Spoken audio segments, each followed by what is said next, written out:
Next, we're going to talk about geographic name headings.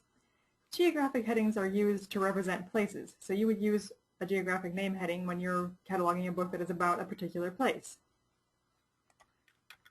Most often you'll see them for things like cities. We have Omaha, Nebraska as an example, and city names are always qualified with their state in parentheses. Geographic name headings are also used for states, like Illinois, regions, like the Great Plains, or countries, like Germany.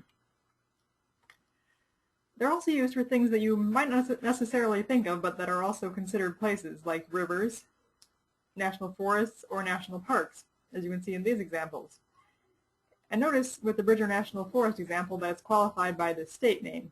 And so that's why it's important to look up geographic names in the authority record. You need to know if you need to include a particular place name as well as the name of the national forest or national park, or even a river if it's all in one state. When it comes to mark coding, geographic names appear in 651 in bibliographic records. So you can see down at the bottom there is 651 field with Platte River, Nebraska, and that's a geographic heading. When we're talking about authority fields, again, the last two digits correspond between bibliographic and authority records. So in authority fields, geographic headings can be found in 151 fields. And here is the authority record for that Platte River geographic heading.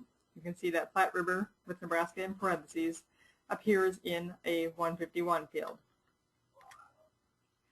So here is how some of the headings we looked at earlier would look in marked formatting. They have 651 tags to indicate that they are geographic headings. Again, just like we talked about with topical headings in the previous video, the first indicator is blank.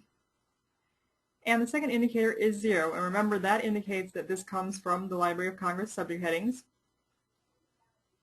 Again, the main geographic heading appears in subfield A.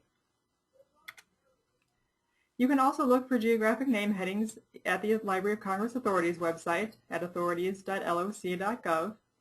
You'll start out in the same way you do for topical headings by clicking that Search Authorities link.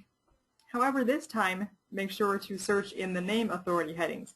So select the second option from the search type menu, and then still go ahead and type your search into the search text box. But remember, when you're looking for a geographic name heading, you want to do a name authority search.